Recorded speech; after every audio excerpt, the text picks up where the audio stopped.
الرجيم بسم الله الرحمن الرحيم. السلام عليكم ورحمة الله وبركاته.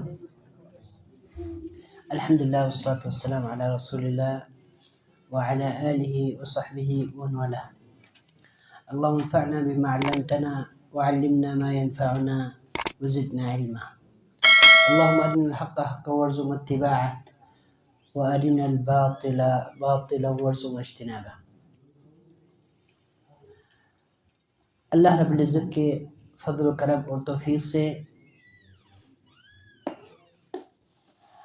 عقیدہ اہل سنت پر لکھی گئی ایک مختصر اور جامع کتاب العقیدہ الواسطیہ سمجھنے کی ہم کوشش کر رہے ہیں.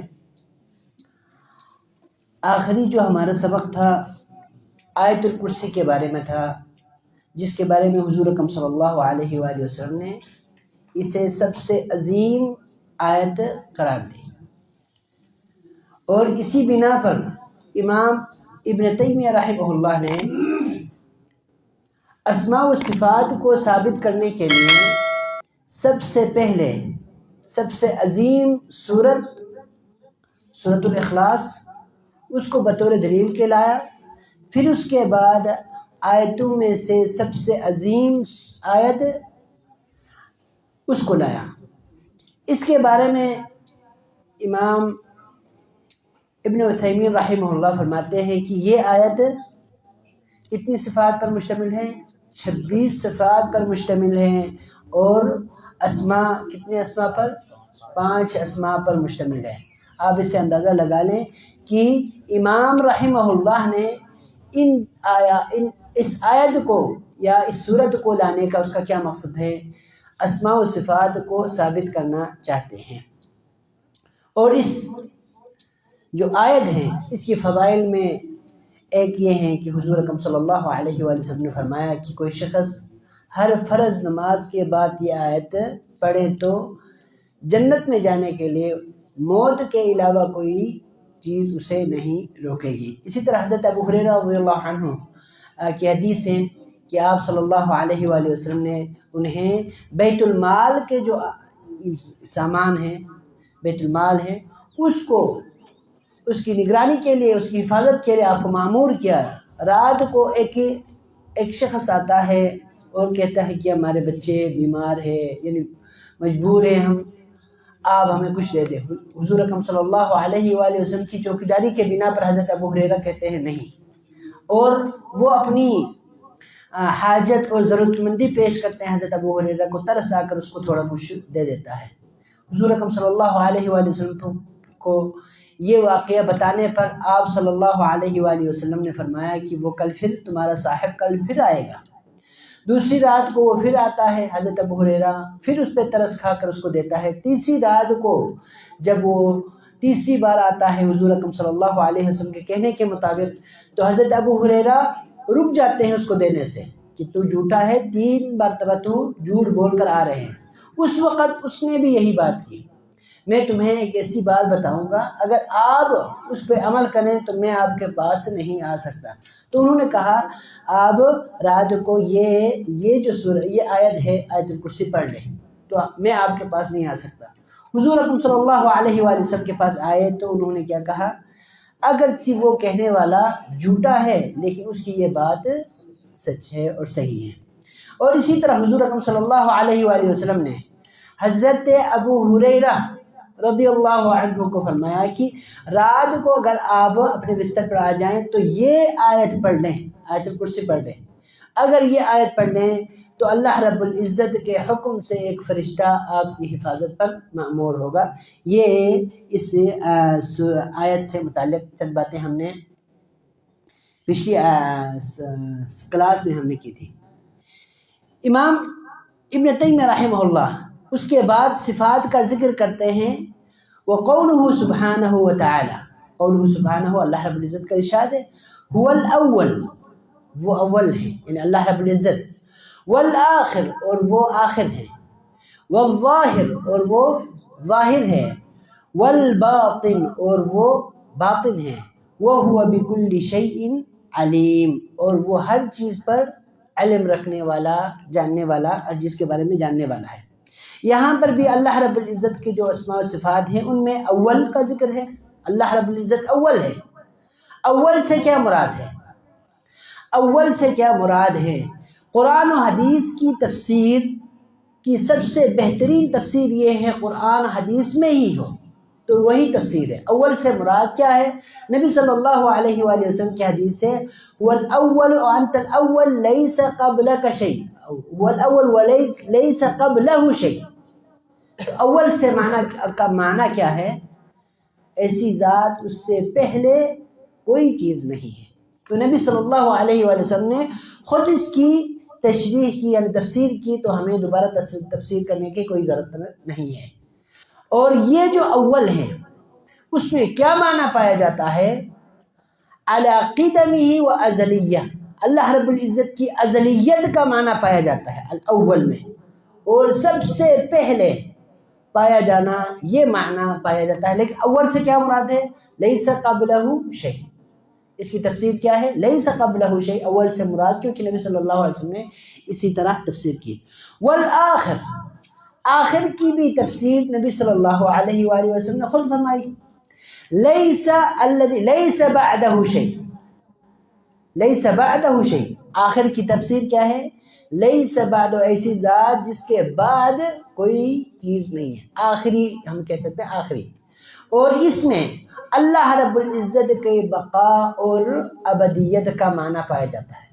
دنیا میں جتنی چیزیں ہیں نا وہ فنا اور ختم ہونے والی ہیں، لیکن اللہ رب العزت کی جو ذات ہے نا وہ کیا ہے؟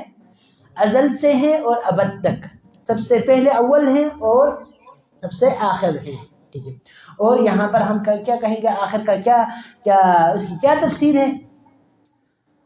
لیس بعدہ شیء، کیونکہ یہی تفسیر حضور اکرم صلی اللہ علیہ وآلہ وسلم نے یہی تفسیر کی۔ الظاہر، ما معنی الظاہر؟ ظاہر کا معنی کیا ہے؟ الظاہر، جی الظاہر، اس کی بھی تفسیر نبی صلی اللہ علیہ وآلہ وسلم نے تفسیر کی ہے، الذی لیس فوقہ شیء، جس کے اوپر کوئی چیز نہیں ہے۔ اللہ رب العزت الظاہر ہے۔ ظاہر کا معنی کیا ہے؟ ظاہر کا معنی نبی صلی اللہ علیہ وآلہ وسلم نے خود اس کی تفسیر کی، انت الظاہر لیس فوقک شیء، لیس فوقہ شیء، اللہ رب العزت کے اوپر کوئی نہیں ہے۔ تو یہی تفسیر ہم ظاہر کی تفسیر کریں گے۔ اور یہاں پر فوق سے مراد اللہ رب العزت ہر چیز سے عالی ہے، اور اللہ رب العزت کا جو علو ہے ذات کے اعتبار سے، صفات کے اعتبار سے، عظمت کے اعتبار سے، بڑائی کے اعتبار سے، ہر اعتبار سے اللہ رب العزت عالی شان ہے، عالی ذات ہے، عالی المرتبہ ہے، عالی المکانہ ہے، یہ سارا عالی، ہر طرح کا جو علو ہے اللہ رب العزت کے لیے ہم اس یہاں سے ثابت کر سکتے ہیں۔ الباطن، باطن سے مراد کیا ہے؟ اس کی بھی تفسیر بہترین تفسیر نبی صلی اللہ علیہ وسلم نے خود فرمائی، تو ہم کہیں گے الباطن سے مراد کیا ہے؟ الظاہر والباطن، الباطن لیس دونہ شیء، اس کے علاوہ کوئی چیز نہیں ہے، ٹھیک ہے۔ تو اس کا آپ کیا معنی کریں گے؟ لیس دونہ شیء، ایسی ذات اس کے رکاوٹ میں اس کے بعد کوئی چیز نہیں ہے، یہ لفظ ہم اس طرح کریں گے لیس دونہ شیء۔ تو یہ لیس دونہ شیء، یہ کس چیز کا کنایہ ہے؟ کنایہ کس چیز کی طرف ہے؟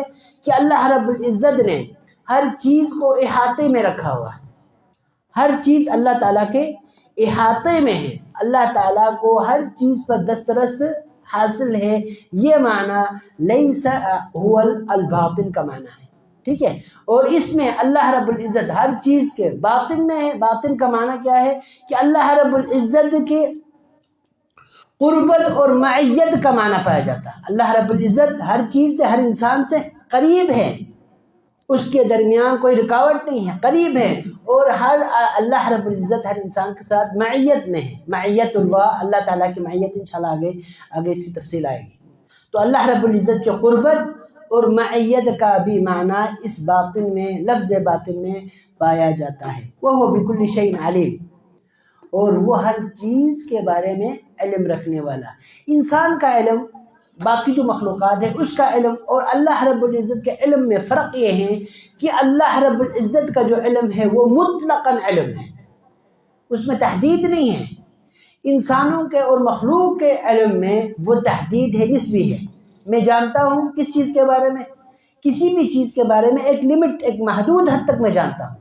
پوری دنیا جانتی ہے کسی چیز کے بارے میں، محدود لیول پر جانتے ہیں، لیکن اللہ رب العزت کا جو علم ہے نا، وہ اللہ رب العزت کے بارے میں کہتے ہیں علماء، اللہ رب العزت ہر اس چیز کو جانتے ہیں جو ہو گیا، اور ہر اس چیز کو جانتے ہیں جو نہیں ہوا، اور ہر اس چیز کو جانتا ہے جو نہیں ہوا ابھی تک، جس نے ہونا ہے، اگر ہوتا وہ کس طرح ہونا ہے، ان سب کا اللہ رب العزت کے پاس علم ہے۔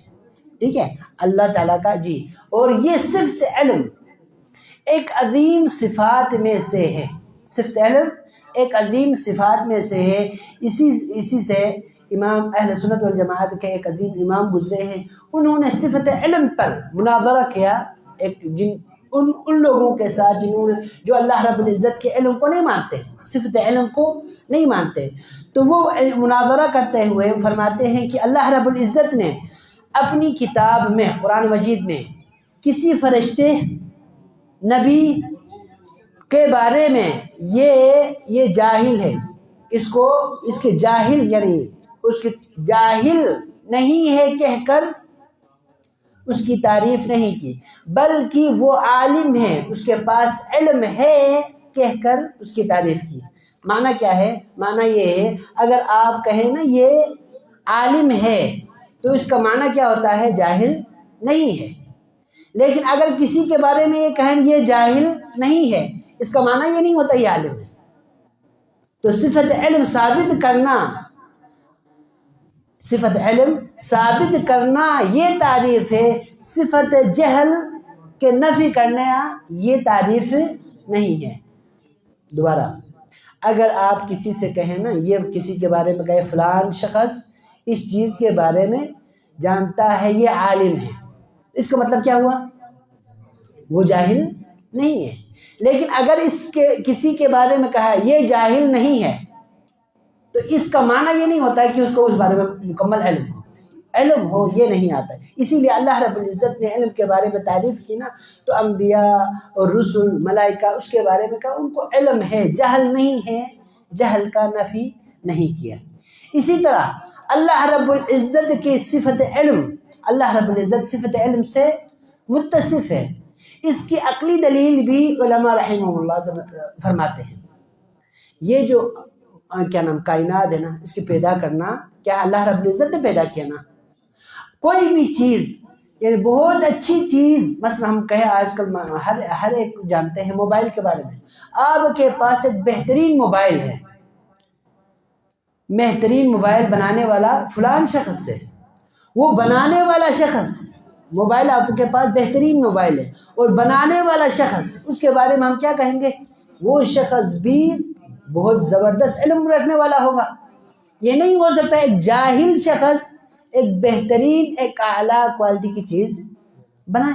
اسی لیے یہ جو کائنات ہے نا، ان کا جو نظام ہے، اس کا جو مرتب ہے، منسق ہے، یہ دلیل ہے کہ وہ ذات بنانے والا عالم ہے، صفت علم سے متصف ہے۔ جی، علماء رحمہ اللہ نے اللہ رب العزت کی صفت علم ثابت کرنے کے لیے یہ ادلہ دی۔ تو یہاں پر هو الاول والآخر والظاہر والباطن، ان کی جو تفسیر ہے نا، ہم اسی طرح تفسیر کریں گے جس طرح نبی صلی اللہ علیہ وآلہ وسلم نے تفسیر کی۔ الاول لیس قبلہ شیء، الآخر لیس بعدہ شیء، جی، الظاہر لیس فوقہ، اس کے اوپر کوئی چیز نہیں ہے، والباطن لیس دونہ، اس کے نیچے یعنی اس کے رکاوٹ میں کوئی چیز نہیں ہے۔ اس طرح ہم تفسیر کریں گے اور اس سے آگے نہیں بڑھیں گے، بس کہ نبی صلی اللہ علیہ وسلم نے اسی طرح تفسیر کی۔ آگے امام رحمہ اللہ فرماتے ہیں وتوکل، اور بھروسہ کر، توکل کر، علی الحی، اس حی ذات پر، زندہ ذات پر، الذی جو لا یموت، جو جس کو موت نہیں آتی۔ توکل، جی، توکل کرنا، بھروسہ کرنا، جی۔ اور توکل کس پہ کریں گے؟ زبردست، جس کے بارے میں آپ کو کوئی کیا نام ہے آپ اس کے بارے میں رکھتے ہیں کہ وہ آپ کی مدد کرے گا، آپ کو فائدہ دے گا۔ آپ بھروسہ کس پہ کرتے ہیں؟ مجھے فلان پہ بھروسہ ہے، تو آپ کی نظر میں وہ کیا ہے؟ قوی ہے، آپ کو فائدہ پہنچائے گا، کہ اس کے پاس قدرت ہے۔ یہ نہیں ہو سکتا کہ آپ مجھے اس بچے پہ بھروسہ ہے، نہیں میں اس پر توکل کرتا ہوں، اعتماد کرتا ہوں، یہ نہیں کہے گا، کیونکہ جس پر ہم اعتماد کرتے ہیں اس کا معنی کیا ہے؟ ہم اس کی طاقت پر ہمیں بھروسہ ہے، ہم یقین کرتے ہیں، اس لیے توکل یہاں پر کیا ہے کمانا۔ وتوکل علی الحی، الحی یہ پچھلے ہم نے بتایا تھا، اللہ رب العزت کی صفات جو ہے نا، ان میں سے جو صفات، ساری صفات اللہ رب العزت اسماء و صفات ہیں، ان میں سب سے اہم ترین جو صفت ہے نا، صفت حی اور قیوم ہے۔ حی اور قیوم، اللہ رب العزت کی صفت حی، اسم حی اور اسم قیوم ہے، جی حیات اور قیوم۔ الذی لا یموت، کیونکہ اللہ رب العزت نے یہ جو موت نا ساری مخلوقات پر موت رکھی ہوئی ہے، اور اللہ رب العزت نے اس دنیا میں جتنی بھی چیزیں ہیں نا ان کے لیے نا فنا رکھی ہے، لیکن اللہ رب العزت واحد ذات ہے جس کے لیے یہ چیز نہیں ہے، فنا نہیں ہے، وہ ابد ابد۔ وتوکل علی الحی الذی لا یموت، یہاں پر توکل کا اس کی اہمیت اجاگر ہے۔ نبی صلی اللہ علیہ وآلہ وسلم کے پاس ایک صحابی آتے ہیں، آ کر فرماتے ہیں نماز پڑھتے ہیں، پھر باہر جا کر اس کی سواری انہوں نے چھوڑ دی تھی، تو واپس آ کے کہتے ہیں اللہ کے رسول میں نے اپنی سواری کو توکل کر کے اللہ کے وہاں پہ چھوڑ کے آیا تھا، ابھی تو نہیں ہے، ابھی نہیں ہے۔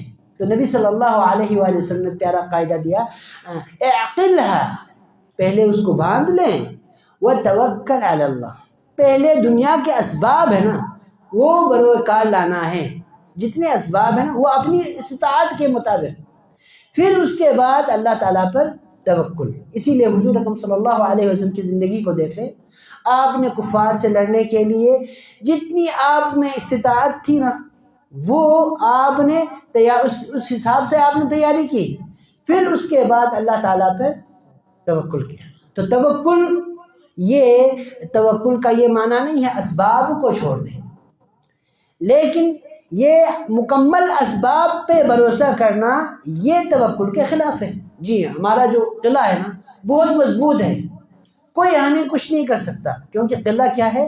مضبوط ہے۔ صرف قلعے پر، اس اسباب پر جو سبب ہے نا ہمارے پاس ہے، تو اس پر اعتماد کرنا یہ بھی غلط ہے، اور یہ اسباب جو ہے نا اس کو لیے بغیر، اسباب پر وہ استعمال کیے بغیر اللہ تعالیٰ پر، اے اللہ آپ ہم توکل کر رہے ہیں، آپ ہمیں ابھی اسلام آباد پہنچا دیں، یہ بھی صحیح نہیں ہے، ٹھیک ہے۔ تو یہاں پر توکل کی اہمیت۔ جی اسی طرح حضور اکرم صلی اللہ علیہ وآلہ وسلم کے زمانے میں جتنی بھی جنگیں ہوئی ہیں ان میں سے سب جنگوں میں کیا ہے؟ مسلمان جیت گئے ہیں، حالانکہ احد میں نقصان ہوئے، پھر بھی علماء رحمہم اللہ، علماء سیرہ کہتے ہیں کہ اس میں بھی مسلمان حقیقت میں مسلمان جیت گئے، کیونکہ اگر یہ مکمل طور پر فتح حاصل کرتے نا مشرکین تو یہ نبی صلی اللہ علیہ وسلم کے صحابہ کو بالکل ختم کرتے، مدینہ پر حملہ کرتے، لیکن ان کو یہ ہمت نہیں ہوئی، تو یہ بھی مکمل ان کی فتح نہیں ہے۔ لیکن جس میں آپ کو صحابہ رضوان اللہ علیہم اجمعین جنگ حنین میں، مکہ کے بعد جنگ حنین، فتح مکہ کے بعد جنگ حنین میں اس وقت مسلمانوں کی بہت زیادہ کثرت تھی، اس وقت کچھ مسلمان نے کہا اس دفعہ ہم نا کم تعداد کے بنا پر ہم شکست نہیں کھائیں گے، گویا کہ دوسرے الفاظ میں انہوں نے پورا اعتماد اپنے اسباب پر، یعنی قوت پر انہوں نے اعتماد کیا، تو اللہ رب العزت نے انہیں یا وہاں پر نقصان پہنچا دیا۔ تو آپ کو پتہ ہے پہلی فرصت میں جب تو انہوں نے حملہ کیا تو مسلمان بکھر گئے تھے، پھر اس کے بعد نبی صلی اللہ علیہ وسلم ثابت قدم رہے اور پھر دوبارہ وہ جمع ہو گئے۔ تو یہاں پر اس وقت کچھ صحابہ نے کیا فرمایا تھا کہ اس دفعہ لن نغلب اليوم من قلہ، ہم کم ہونے کی بنا پر مغلوب نہیں ہو گیا۔ کیوں؟ صرف اور صرف سبب پر انہوں نے اعتماد کیا، یہ غلط ہے۔ اگر انسان کوئی بھی سبب پر اعتماد کرے تو اللہ تعالیٰ پر اعتماد نہ کرے تو وہ شخص نقصان پا سکتا ہے۔ جی اگلی آیت قولہ تعالی وَهُوَ الْعَلِيمُ الْحَكِيمُ، اللہ رب العزت کیا ہے؟ علیم ہے، جاننے والا، اور حکیم ہے، حکمت والا۔ حکیم کسے کہتے ہیں؟ وہ شخص جس کے حرکات اور جس کے اقوال حکمت سے بھرپور ہو، فضول بات نہیں کرتا، فضول حرکت نہیں کرتا۔ حکیم اس شخص کو کہتے ہیں جس کی باتیں بھی حکمت سے بری، جس کے حرکات بھی حکمت سے بری ہو تو وہ اس کو حکیم کہیں گے۔ اور اللہ رب العزت حکمت سے متصف ہے، تو اللہ رب العزت حکیم ہے۔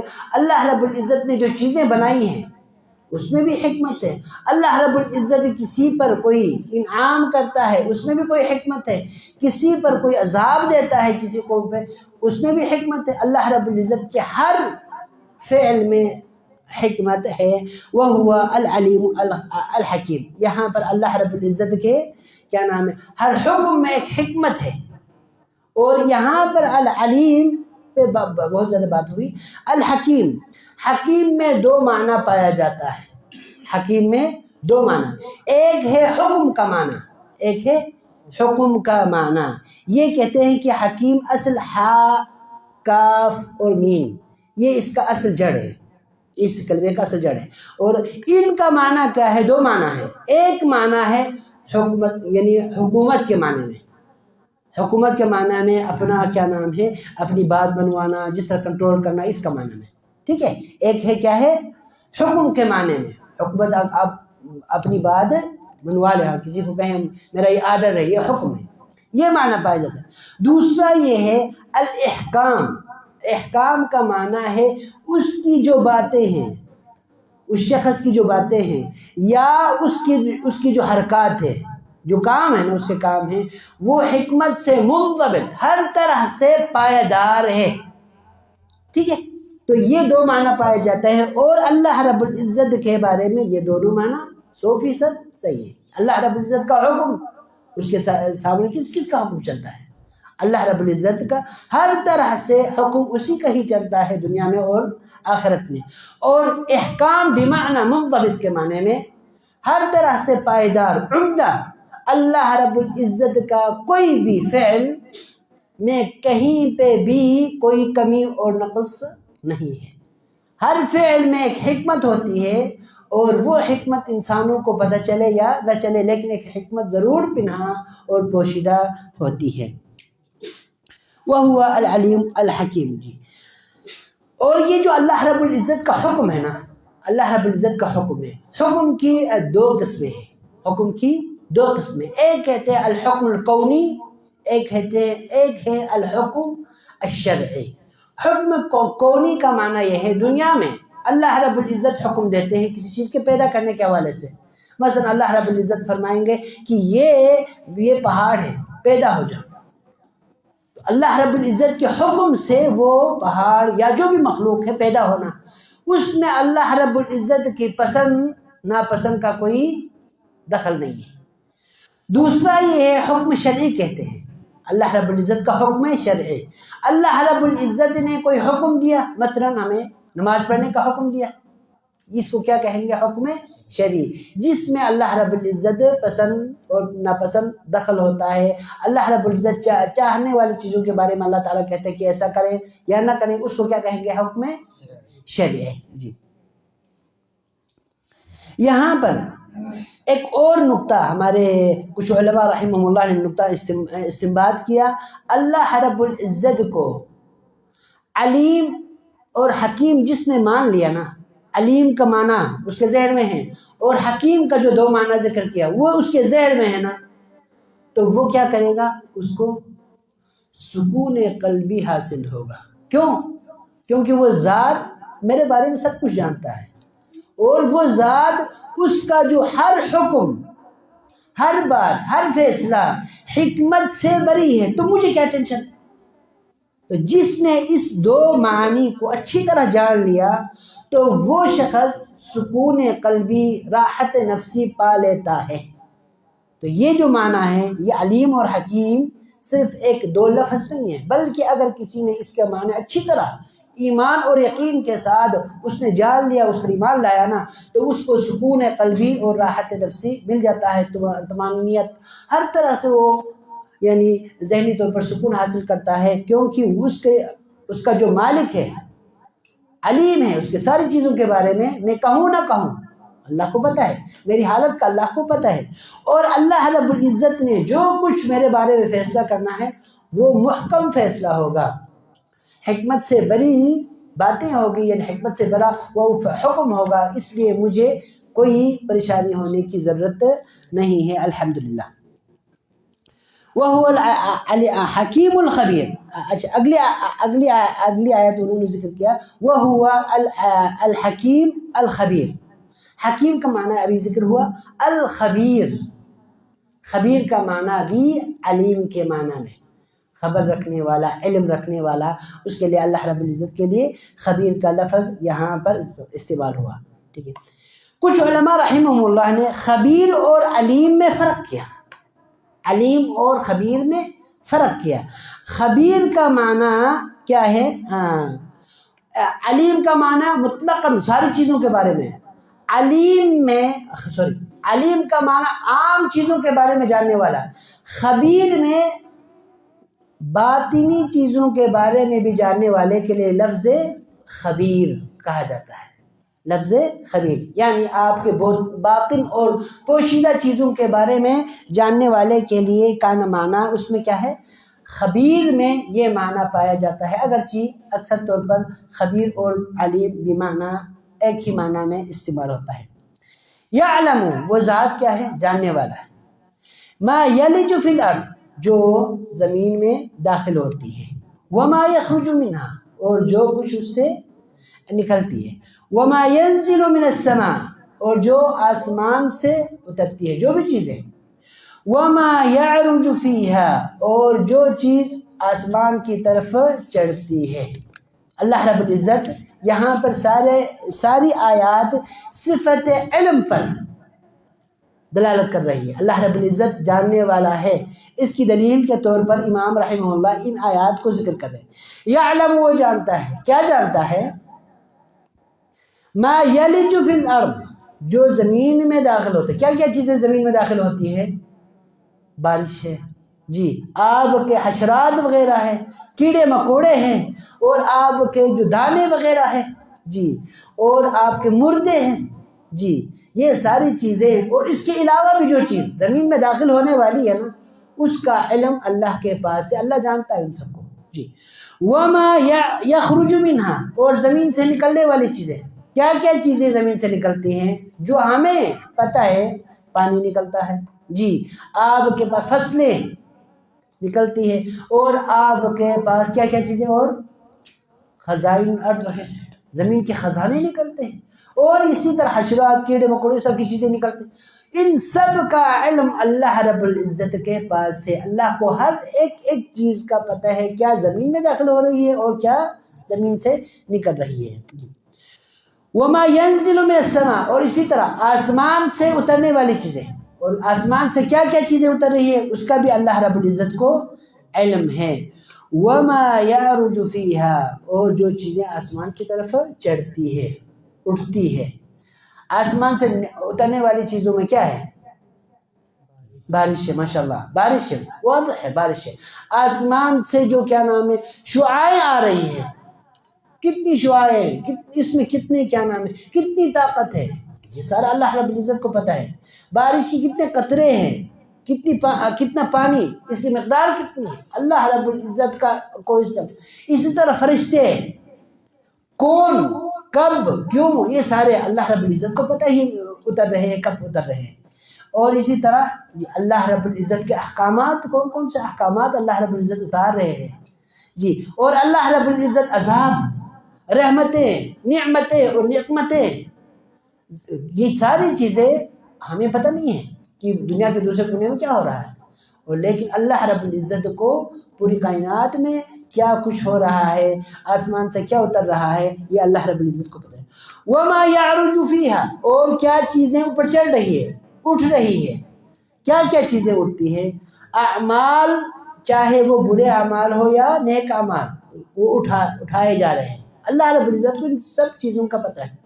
اور اسی طرح فرشتے اوپر چڑھ رہے ہیں اللہ رب العزت کے ہاں، وہ چیزیں اللہ رب العزت نے جو حکم دیا وہ بجا لا کر مکمل کر کے اللہ کے ہاں لے کے جا رہے ہیں۔ یا فرشتے روحیں لے کے جا رہے ہیں، اور اسی طرح دعائیں اوپر چڑھ رہی ہے، اور ہر وہ چیز جو اوپر چڑھنے والی ہے نا، وہ اللہ رب العزت کو اس کے بارے میں علم ہے۔ اور وہ سب، یہ سارا اللہ رب العزت کے علم پر امام رحمہ اللہ دلیل قرآن سے دلیل لے کے آ رہے ہیں۔ وَعِندَهُ مَفَاتِحُ الْغَيْبِ، اور اللہ کے ہاں غیب کی کنجیاں ہیں، چابیاں ہیں، غیب کی کنجیاں اور چابیاں ہیں۔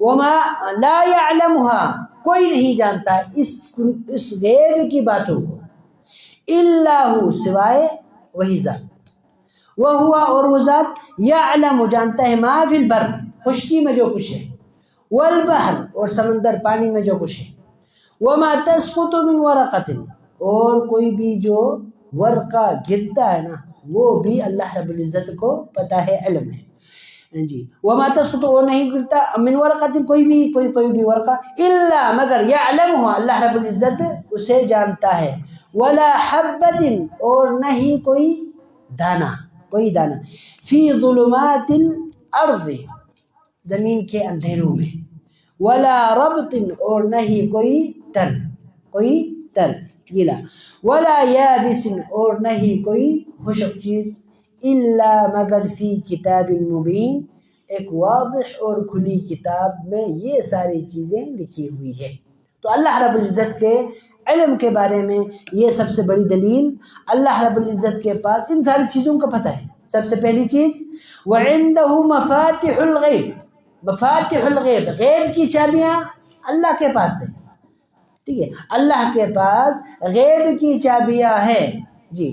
اور یہاں پر ایک اور نقطہ علماء رحمہ اللہ نے ذکر کیا، وَعِندَهُ مَفَاتِحُ الْغَيْبِ، اصل میں مفاتح الغیب عندہ ہے، اس کو کہتے ہیں اسلوب قصر اور حصر کہتے ہیں، ٹھیک ہے۔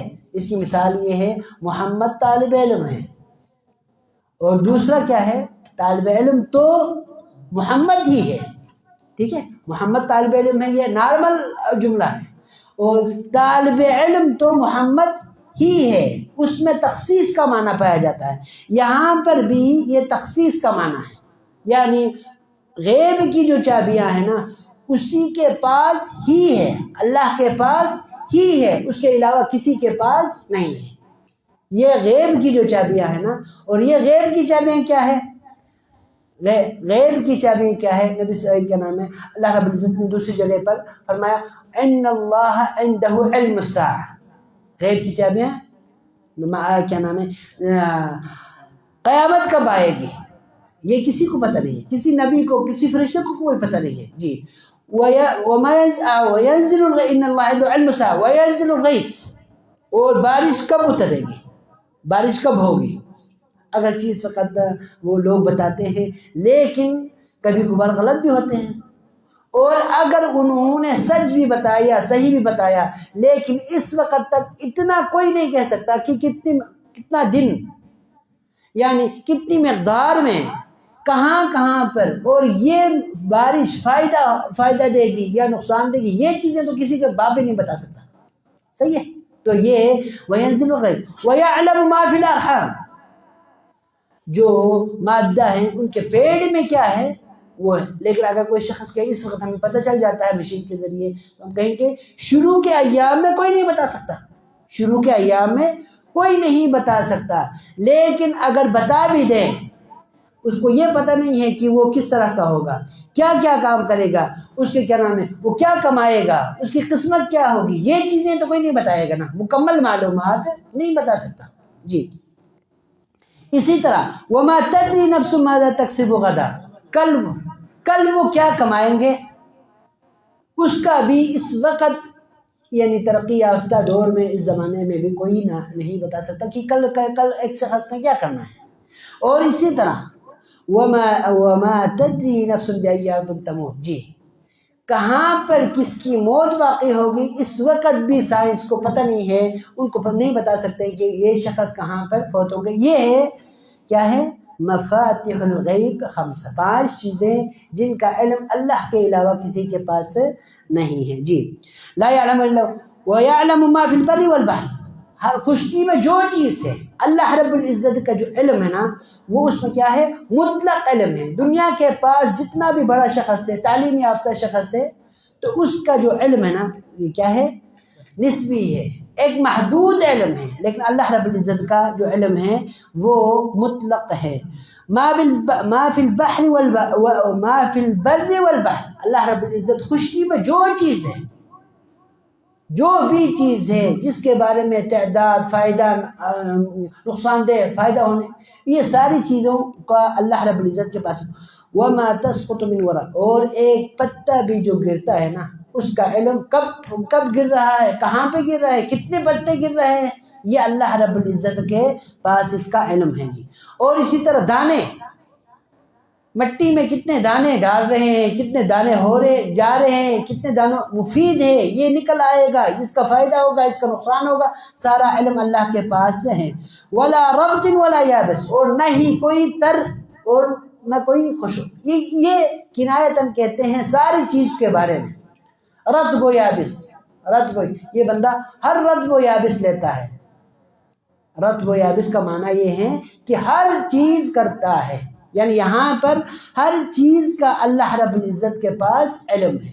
اور اس آیت میں الا فی کتاب مبین، مگر وہ ساری چیزیں ایک واضح کتاب میں ہیں۔ اس کتاب سے مراد لوح محفوظ ہے، اس کتاب سے مراد کیا ہے؟ لوح محفوظ ہے۔ اور اللہ رب العزت نے نبی صلی اللہ علیہ وسلم فرمایا سب سے پہلے قلم کو کہا، قلم کو بنایا اور اسے کہا لکھیں۔ قلم نے کہا میں کیا لکھوں؟ اللہ رب العزت نے فرمایا قیامت تک ہونے والی ساری چیزیں لکھ لیں۔ تو اس بنا پر اللہ رب العزت نے قلم کے ذریعے ساری چیزیں لوح محفوظ میں لکھی ہوئی ہے۔ اکتفا کریں، میرے خیال میں زیادہ ہو گیا۔ تو اللہ رب العزت سے دعا ہے اسی پہ اکتفا کرتے ہیں۔ اللہ رب العزت ہمیں حق بات سمجھنے، سننے اور آگے پہنچانے، عمل کرنے، آگے پہنچانے کی توفیق عطا فرمائے۔ وآخر دعوانا الحمدللہ رب العالمین۔